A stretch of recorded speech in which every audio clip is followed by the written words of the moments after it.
একটা ছোট grinder machine কিভাবে এত সহজে লোহা বা স্টিলের মতো শক্ত জিনিস কেটে ফেলে? দেখতে সহজ লাগলেও এর পেছনে কাজ করে দারুণ কিছু সায়েন্স। প্রথমেই একটা প্রশ্ন, আপনি কি কখনো গ্রাইন্ডার দিয়ে কাটার সময় আগুনের মতো স্পার্ক উঠতে দেখেছেন? কমেন্টে জানাবেন। চলুন সহজভাবে বুঝি। গ্রাইন্ডারের মূল শক্তি আসে এর হাই স্পিড ঘূর্ণন থেকে। এই মেশিনের ডেস্ক প্রতি মিনিটে প্রায় 10,000 থেকে 12,000 বার ঘোরে। এত দ্রুত গতিতে ঘোরার কারণে ডিস্কের কিনারা খুব বেশি শক্তি নিয়ে ধাতুর সাথে ঘর্ষণ তৈরি করে। কিন্তু শুধু স্পিড থাকলেই তো হবে না, তাই না? এখানে আসে গ্রাইন্ডারের সবচেয়ে গুরুত্বপূর্ণ অংশ, অ্যাব্রেসিভ ডিস্ক। এই ডিস্কটা সাধারণ ব্লেড না, এর ভেতরে থাকে খুব শক্ত কণিকা, যেমন অ্যালুমিনিয়াম অক্সাইড এবং সিলিকন কার্বাইড। এই কণাগুলো এত শক্ত যে তারা ধাতুর থেকেও শক্তভাবে ঘষে ঘষে ছোট ছোট অংশ কেটে ফেলে।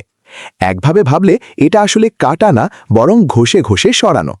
এখন আর একটা মজার বিষয়, যখন এই অ্যাব্রেসিভ কণাগুলো ধাতুর সাথে ঘর্ষণ তৈরি করে তখন প্রচুর তাপ উৎপন্ন হয়। এই তাপ ধাতুকে কিছুটা নরম করে দেয়, ফলে কাটাটা আরও দ্রুত হয়। আর এই কারণেই আপনি স্পার্ক বা আগুনের মতো ঝিলিক দেখতে পান। মানে স্পিড প্লাস শক্ত কণিকা প্লাস তাপ equals to super fast cutting. কিন্তু একটা জিনিস মনে রাখবেন, এটা দেখতে যতটা সহজ লাগে ব্যবহার ততটাই রিস্কি।